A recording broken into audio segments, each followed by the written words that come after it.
Estos son los titulares que son noticia en el mundo y en Colombia, en la hora de la verdad.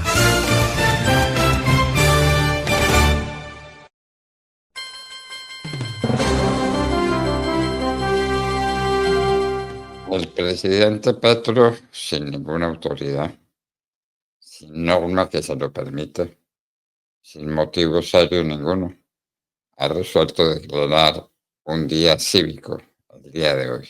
Día cívico. ¿Eso qué es? Nadie lo sabe. Lo viviremos. Pero gran parte de los alcaldes del país, la inmensa mayoría de las grandes ciudades, ha dicho que no al día cívico. A trabajar, que es lo que necesitamos. No a vagar por las calles. El país tiene suficientes problemas. Tiene que trabajar. Y los niños tienen que educarse con profesores que los atiendan, que los asistan. Y para los niños más pobres, que les den su comida. El presidente Gustavo Petro, doctor Fernando, ha venido arreciando su discurso a través de las redes sociales, a través de Twitter, que es la red social de la que prometió que se iría, ¿no? Recordemos que él había dicho que no quería estar más en Twitter, porque en Twitter es donde está Elon Musk, el dueño de la red social, y Trump, y eso le causa incomodidad. Pero como tantas promesas de Gustavo Petro, pues obviamente no se fue de Twitter, porque a través de qué otra red podrá decir tanta barrabasada al tiempo. Lo cierto es que ayer duró todo el día, doctor Fernando, todo el día, trinando en contra de aquel que se opusiera al día cívico que él se inventó. Vea usted lo que le dice a los alcaldes de Colombia. Precisamente para trabajar hay que parar. Alcaldes de la miseria que dejan a sus ciudades sin agua, que prefieren golpear débiles habitantes de calle y vendedores ambulantes que frenar a los voraces especuladores de la tierra y el agua. Alcaldes de la muerte que no saben defender la vida y que serán borrados de la memoria de los pueblos por las multitudes desatadas. Oigan estas cosas tan espantosas. Mañana el que despida a un trabajador por ir a la marcha del pueblo será sancionado por la justicia humana. ¿Esto qué viene siendo, doctor Fernando? Estaba en un momento eso de exaltación que le producen el café, ¿verdad? El café, exceso de café, tenía ayer Gustavo Petro. Bueno, precisamente aquí nos volvemos a preguntar, como tantos, qué pasa con el juicio a Petro en la Comisión de Acusaciones de la Cámara de Representantes. ¿Qué pasa? Y el procurador sigue en silencio. Un medio de comunicación muy importante tomó nota de nuestro editorial. El procurador, ¿dónde está? ¿Existe procurador? Pues no ha dicho una sola palabra todavía, doctor Fernando, de esta convocatoria de Gustavo Petro y de su idea de decirle al país que es que el que marcha es el pueblo porque el pueblo quiere. No, el pueblo no quiere. El pueblo no está marchando porque usted quiera. El pueblo marcha porque usted lo está obligando. Nos llegan denuncias, doctor Fernando, de contratistas del Estado colombiano a los que les notificaron que o marchaban o marchaban. Como escribió anoche Gustavo Petro, los decretos del presidente se respetan o se respetan. Mire, aquí está el otro trino de este desatado ayer. Los decretos del gobierno nacional se respetan o se respetan porque es la voz del pueblo. Los mejores jueces son los que permiten que la gente se exprese en libertad porque expresarse es un derecho y el mayor derecho es a ser libres de espíritu y cuerpo. Ay, por favor. Si no revise cómo esos más de 500.000 millones de pesos a los indígenas han significado que vengan a apoyarlo, doctor Fernando. Usted dice que son cerca de 15.000 indígenas que llegan a Bogotá, que ya están, desde hace 2 días se han movilizado para salir a la Plaza de Bolívar. Pues bueno, claro, marchan ellos porque los obligan sus jefes indígenas a marchar porque son los que reciben los cuantiosos contratos. Más de 500.000 millones de pesos. Ayer un oyente me corrigió y me dijo que yo decía billones y que la gente de pronto no entendía la palabra billones con B. Entonces, no hablaré de medio billón porque de pronto no se entiende, sino de 500.000, o bueno, realmente 537.000 millones de pesos en contratos a los indígenas que hoy vienen a marchar a Bogotá. Pues razones tienen. Bueno, hablará con nosotros la senadora Paloma Valencia sobre este famoso día cívico. Una de las mujeres más significativas en la vida del país, hágame el favor, nieta de presidente, bisnieta del más grande humanista y del más grande poeta que produjo América, una mujer extraordinaria, estará con nosotros en la hora de la verdad. Petro contra los alcaldes. Dios mío, los llama alcaldes de la muerte, los llama... ¡Qué horror! Tranquilos, ya viene Pitufo. Y ahora Pitufo, que es el primer contrabandista de Colombia, Pitufo, el grande servidor de la causa de Gustavo Petro, lo van a poner a declarar contra el Centro Democrático. Válganos Dios. A propósito, la juez del caso de Álvaro Uribe está en sus cabales. Esa puede ser una juez de la República. Ayer nuevamente la vimos a la señora juez en plena acción, doctor Fernando, en la audiencia en la que se escuchó, entre otros, a Salvatore Mancuso. Y aquí, cuando uno va escuchando el proceso y va siguiendo cada una de las audiencias, queda claro que los testigos que dice la Fiscalía tener en contra del expresidente Uribe no son tal, y otros están siendo utilizados y manipulados. Mire, ¿recuerda usted el día en que Gustavo Petro intercambió el sombrero con Mancuso, no? Y que lo nombró Gustavo Petro gran gestor de paz y lo sacó de la cárcel y lo puso a pasear en camioneta. Pues, doctor Fernando, todo eso tiene su reflejo en este proceso en contra del expresidente Uribe, porque vaya sorpresa, pusieron como testigo a este sujeto Mancuso, el que tampoco le consta nada, en contra del expresidente Álvaro Uribe Vélez. En la audiencia hubo unos momentos muy difíciles en los que la juez cayó al abogado defensor del expresidente Uribe, al doctor Jaime Lombana, inclusive lo corrigió frente a algo en lo que él tenía toda la razón, y que Eduardo Montealegre Linet, que es una de las contrapartes en contra del expresidente Uribe, pues no había dicho, como afirma la juez que sí dijo. Es una cosa vergonzosa. Y después la juez, en medio de su exaltación, acusó al expresidente Uribe de estarla gritando. Ya escucharemos las grabaciones para que ustedes mismos saquen la conclusión. No es porque se nos ocurra, es porque así ocurrió. Ya se los vamos a mostrar. Pero tranquilos, ya viene Pitufo. 15 colombianos acusados por mercenarios en Venezuela. Luis Carlos Reyes sigue declarando. Petro sabía lo que pasaba. Luis Carlos Reyes ha venido diciendo cosas, doctor Fernando, de la mayor gravedad, que aquí no pueden pasar desapercibidas, ni siquiera por el mismo Gustavo Petro. Gustavo Petro, que dice que lo sacó del gobierno no porque alguien hubiera querido sacarlo, sino porque a él ya le generaba desconfianza la presencia de Luis Carlos Reyes en el gobierno de él.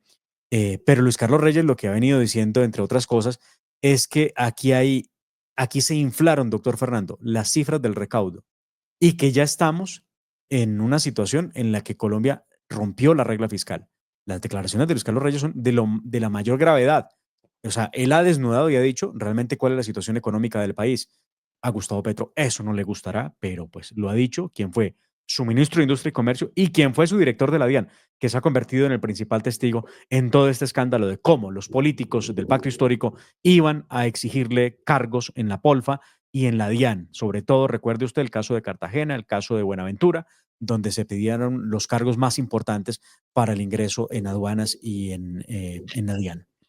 Las autoridades incautaron de 40.000 detonadores eléctricos. Esto viene en serio. Lo que le está pasando a Colombia es de una gravedad extraordinaria. En manos de los narcotraficantes. En eso estamos. El barrio Santa Fe, en Bogotá. Qué horror. Antes era el sitio de las prostitutas, ahora es el sitio de los niños explotados. Aumento en los arriendos. Entonces, si quiere día cívico, pague el arriendo. Conflicto. El conflicto produce estragos en los niños. Claro, los reclutan, se los llevan, los sacan de su familia, de su hogar, de su sitio, de su paisaje. Esa es la suerte de los niños en Colombia. Mientras decretamos día cívico. El Catatumbo. Joven secuestrado. No hay regreso. ¿Dónde está la gente del Catatumbo que haya vuelto a sus casas? Pero sí tenemos conmoción interior y hoy tenemos día cívico. La situación en el Catatumbo, doctor Fernando, no ha mejorado y por contrario a ello, lo que ha hecho es empeorar. Ya se tienen cifras que serían consolidadas de cuál es la magnitud de la tragedia de lo que pasa en el Catatumbo y estamos hablando de 57.000 personas desplazadas, más de 26.000 eh, Confinadas. en situación de confinación o confinamiento y 86 asesinatos, doctor Fernando, de los que no se ha dicho nada ni se ha aclarado quiénes son esas víctimas. Falta de medicamentos en Colombia. Una cosa es decirlo, otra cosa es vivirlo.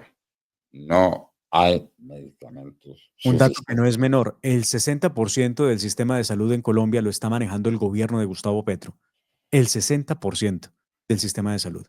Y las quejas que abundan, por ejemplo, contra Nueva EPS, que es la que tiene un mayor control de parte del gobierno de Gustavo Petro, y es la que hoy tiene la mayor cantidad de usuarios, no paran, doctor Fernando. Entonces, ¿dónde está el cuento de que el gobierno sí cambiaría el sistema de salud para mejorarlo, si teniendo el sistema en un 60% no ha hecho absolutamente nada? Al contrario, ha deteriorado la condición de los ciudadanos en Colombia. No le pagan a las farmacéuticas, pues no hay medicamentos. Y hay crisis en unidades de parto. Ya pues ni eso, ni a los partos podemos llegar. Qué horror. El problema no es falta de plata, porque han dicho los expertos que el dinero está, doctor Fernando, para poder atender la situación de demanda de medicamentos en Colombia y de especialistas para tratamientos de enfermedades de alto costo o enfermedades huérfanas. El problema está en que el gobierno simplemente no le da la gana de entregar los recursos porque están con el cuento o con el mito o con la idea de que todo recurso que se entrega para la salud alguien se lo roba. Pero ¿cómo se lo van a robar si el 60% lo controla el gobierno? Eso tampoco lo explican. Pues es que se lo roban en el gobierno. Ah, pero lo que pasa es que ahí no van a decir ellos que eso está pasándoles a ellos mismos, ¿no? Y en la arena internacional, el presidente Trump y la ley de enemigos extranjeros para deportar a los que están ilícitamente en los Estados Unidos. Guerra en Ucrania. Atacaron una refinería en Rusia. Ataques violentos de Rusia a Ucrania. Israel bombardea. Más de 400 muertos, más de 500 heridos. El Papa mejora, lo retratan. Ujú. Bueno, cayó al mar un avión en Honduras con 17 personas a bordo. El presidente Trump desclasifica los archivos de los asesinatos de Kennedy y Epstein. Lo de Kennedy parece que se cumplirá el día de hoy. Estados Unidos le envía delincuentes a Bukele. Un juez se lo prohibió. Hay conflicto entre el juez y el gobierno. Una noticia nacional, doctor Fernando, en medio de sus noticias internacionales, si me permite. Max Enríquez, ¿recuerda usted? El hombre del IDAM, Sí, el de toda la sí. vida, que ya no está en el IDAM. Él sigue haciendo una tarea por redes sociales donde él habla ha hecho advertencias graves. La primera, que no podemos pasar desapercibida, tiene que ver con cómo el gobierno de Gustavo Petro le quitó la concesión del manejo del sistema meteorológico al IDEAM para entregárselo al Aerocivil, donde no hay récord de experticia para manejar estos asuntos. Ojo, porque eso tiene que ver con la seguridad aérea de Colombia. Y hay dos denuncias sobre un par de vuelos la semana pasada que tuvieron dificultades por temas meteorológicos mal indicados, al parecer, por la Aerocivil. Primero eso. Y lo segundo, una noticia que me parece importante y por eso lo interrumpo. Dice Max Enríquez en su análisis de pronósticos del clima que está haciendo en redes sociales que hoy será el día más lluvioso de la semana en Bogotá, con más de 20 milímetros. A partir de la 1:30 de la tarde regresarán las lluvias y se extenderán durante toda la tarde y parte de la noche. Es el pronóstico que hace Max Enríquez. Creo que la marcha de Gustavo Petro se va a ver en complicaciones por cuenta de la lluvia. Los tornados en Estados Unidos. Espantoso panorama. Un pescador peruano estuvo 95 días a la deriva y pudo sobrevivir. comiendo tortugas y cucarachas y se alimentó como pudo, 95 días perdido en el mar. ¿Cuándo vuelven los astronautas? Los astronautas perdidos en el espacio regresaron, regresan hoy. ¿Cómo van a volver? Después de tanto tiempo perdidos en el espacio. Aranceles para acero y aluminio, sin exenciones en los Estados Unidos. Hoy se reúnen los presidentes Trump y Putin. Detenido el último que vio a la niña que se perdió en Punta Cana. Caen ventas minoristas en los Estados Unidos. Mala noticia económica, muy mala. La tragedia de la discoteca en Macedonia. 57 muertos, decenas de heridos. El ataque a los hutíes de Yemen. De todo esto, señores, se habla en el mundo, de todo esto se habla en Colombia, de todo esto hablaremos con ustedes en la próxima hora, aquí en La Hora de la Verdad. No se muevan y pasen la voz. Recuerden, para que más personas se conecten con La Hora de la Verdad, den su like. Es muy sencillo. Aquí abajito está la manito arriba, simplemente le dan allí y dan nuestro like para que muchas más personas se conecten a La Hora de la Verdad y pase la voz. Vamos con la nota editorial del doctor Fernando Londoño. La Hora de la Verdad está en las plataformas de podcast como Apple Podcast y Spotify. Encuentre todo el contenido de nuestras emisiones y esté siempre informado. Somos La Hora de la Verdad. Dirige Fernando Londoño Hoyos.